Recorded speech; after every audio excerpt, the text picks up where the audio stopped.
Hi hello வணக்கம். இன்றைக்கி இந்த வீடியோவில் என்ன பார்க்க போகிறோம் அப்படின்னா கிளாக் ப்ராப்ளம்ஸில் ஓவர்லாப்பிங் டைப் கொஷின்ஸ் பார்த்துட்ருக்கோம்.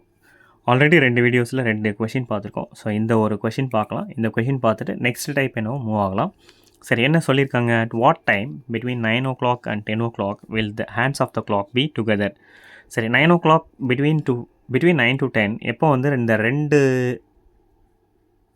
Minutes hand as well as hour ஹேண்டை வந்து ஓவர்லேப் ஆகும் அப்படின்னு சொல்லிட்டு கேட்குறாங்க. எந்த டைமில் ஓவர்லேப் ஆகும் அப்படின்னு கேட்குறாங்க.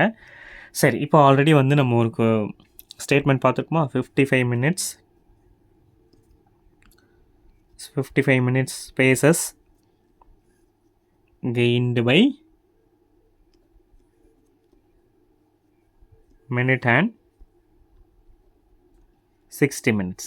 ஓகே, ஸோ இந்த மாதிரி ஒரு ஸ்டேட்மெண்ட் பார்த்துருக்கோம். அப்போது 60 minutes மூவ் ஆச்சுன்னா, ஓகே, மினிட் ஹேண்ட் வந்து ஒரு ஃபுல் ரொட்டேஷன் 60 minute மூவ் ஆச்சுன்னா அவர் ஹேண்டை விட 55 minutes கெயின் ஆகும். அப்படின்னா இப்போது இங்கேருந்து எங்கே வரணும்? 9க்கு வரணும். அப்போது 5, 10, 15, 20, 25, 30, 35, 40, 45. அப்போ 45 மினிட்ஸ்க்கு எவ்வளோ ஆகும்? சரியா? 60 மினிட்ஸ்க்கு 55 மினிட்ஸ் கெயின் ஆச்சுன்னா இப்போ இங்கே வர மினிட்ஸ்க்கு 45 மினிட்ஸ் கெயின் ஆகணும். அப்போ இங்கே என்ன அப்படின்றத நம்ம ஃபைண்ட் அவுட் பண்ணணும். அப்போ என்ன? 60 × 45 டிவைடட் பை 55. இது 9, இது 11. இப்போ 9 5s are 540. இப்போ 540 டிவைடட் பை 11.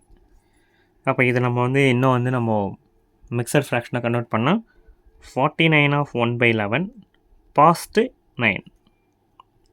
இதான் இதோட ஆன்சர். 49 of 1/11 passed 9. அதாவது என்ன? 9 hours 49 minutes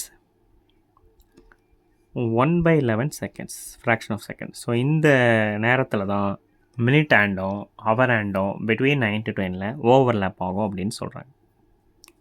ஓகே, சரி, இது மாதிரி டைப் ஆஃப் கொஷின்ஸ்க்கு இந்த ஸ்டேட்மெண்ட் ரொம்ப ரொம்ப முக்கியம். இந்த ஸ்டேட்மெண்ட் வச்சு இன்னும் நெக்ஸ்ட் வர டைப் ஆஃப் கொஷின்ஸும் நம்ம சால்வ் பண்ண போகிறோம். தேங்க்யூ ஃபார் வாட்சிங் மை வீடியோ. Thank you, bye.